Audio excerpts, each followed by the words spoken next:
Salam alaikum wa rahmatullahi wa barakatuh, chers frères, chères sœurs. Nous avons le plaisir de nous retrouver pour une nouvelle histoire, le nectar de la vie. Un homme perturbé par un rêve qu'il avait fait la veille se rendit chez un cheikh afin que ce dernier tente de lui interpréter son rêve. Il lui raconta ainsi le rêve. Dans mon rêve, il lui dit, j'ai vu un lion qui me pourchassait.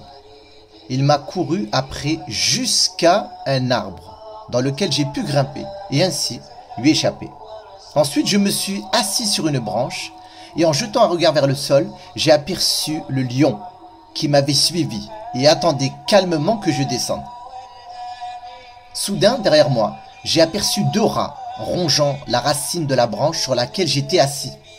L'un des deux rats était noir, l'autre était blanc. La branche allait céder d'un moment à l'autre. Puis j'ai vu un énorme serpent noir s'installer juste en dessous de moi et ouvrir grand sa bouche en attendant que je tombe dedans. Je cherchais alors quelque chose sur quoi je pouvais m'accrocher pour échapper à mes prédateurs.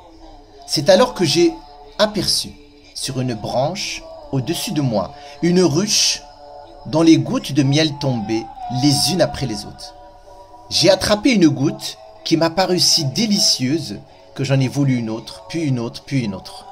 La seule chose qui m'inquiétait sur le moment, c'était les abeilles. Je me concentrais uniquement sur la ruche afin d'éviter les abeilles et ainsi récupérer le nectar.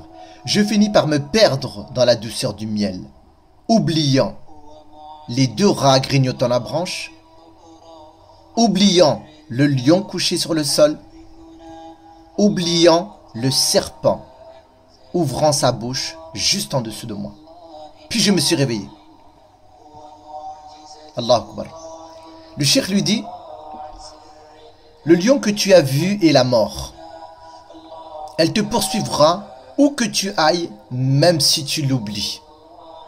Le rat noir est la nuit, le blanc est le jour. Ils te tournent autour l'un après l'autre et ils grignotent le temps qu'il te reste à vivre pour te rapprocher de ta mort.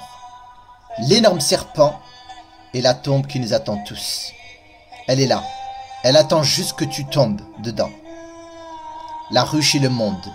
Son miel est la luxure et les jouissances de ce monde.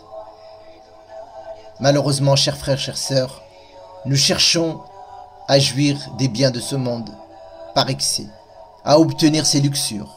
Nous y goûtons, nous en délectons de façon à oublier complètement l'adoration de notre Seigneur, à oublier le moment inéluctable de notre mort, à oublier le devoir que nous avons envers notre Créateur. Mes chers frères, mes chères sœurs, فَلَا تَغُرَّنَّكُمُ الْحَيَاةُ الدُّنْيَا وَلَا تَغُرَّنَّكُمْ بِاللَّهِ الْغَرُورِ.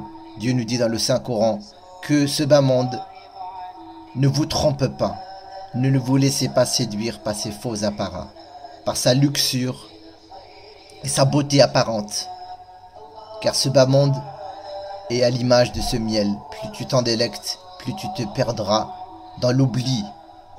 فَأَنْسَهُمْ الشَّيْطَانُ ذِكْرَ اللَّهِ.